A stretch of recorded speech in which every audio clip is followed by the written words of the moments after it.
Good morning. The hearing of the Senate Foreign Relations Subcommittee on Multilateral International Development, Multilateral Institutions, and International Economic, Energy, and Environmental Policy, hereinafter known as the Subcommittee, will come to order. Today's hearing represents our subcommittee's first hearing of the year and the first hearing I've had the honor to chair in the U.S. Senate. I want to thank our ranking member, Senator Merkley, for joining me and leading this subcommittee. I look forward to working with you in a bipartisan manner to provide robust oversight and address the important priorities that are before this subcommittee. The topic for today's hearing is global philanthropy and remittances and international development. We're joined by an impressive array of panelists this morning who will bring a diverse range of valuable perspectives. I'm particularly excited to welcome Dr. Una Osili from Indiana University. Dr. Osili is the Professor of Economics and Director of Research at Indiana University's Lilly Family School of Philanthropy. As she notes in her prepared statement, the Lilly School is the world's first school dedicated solely to the study and teaching of philanthropy. As a Hoosier, I'm very proud of the fact that the Lilly School of Philanthropy sets the international standard in the field of philanthropy research. We're also joined this morning by Dr. Daniel Rund, the William Schreier Chair and Director on the Project on Prosperity and Development at the Center for Strategic and International Studies. Welcome.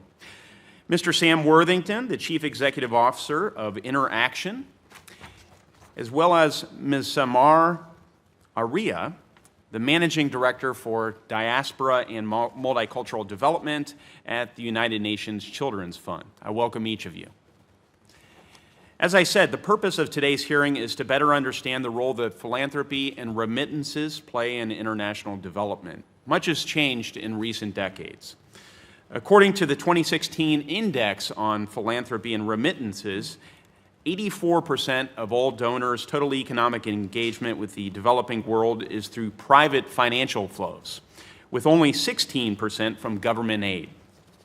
While estimates may vary, the point is that corporations, foundations, not-for-profits, houses of worship, universities, families, and individuals play an enormous role in global relief and development efforts.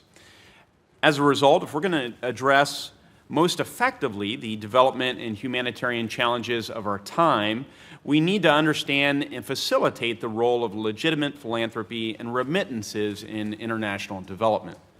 That means seeking optimal public-private partnerships, as well as identifying and reducing unnecessary barriers to legitimate philanthropy. I hasten to note that I approach this topic as a strong believer in the U.S. government's investments in diplomacy and development. These investments promote our security, prosperity, and values. Deep cuts to the U.S. government's international affairs budget would be short-sighted, counterproductive, and even dangerous, as Senator Durbin and I wrote in a letter last month to the Budget and Appropriations Committees. That letter was signed by 43 United States senators.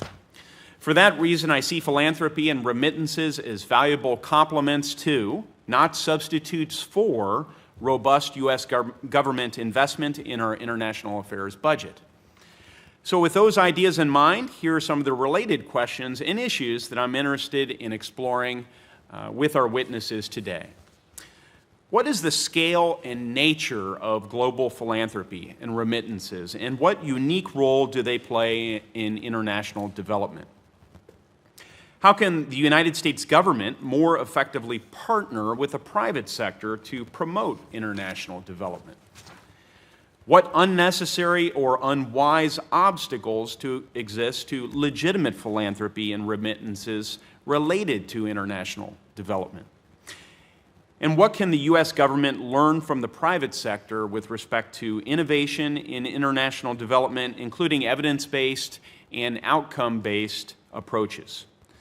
I'm interested in exploring these and other questions with you today. So without any further delay, I will now like to call on Ranking Member Merkley for his opening remarks. Senator Merkley.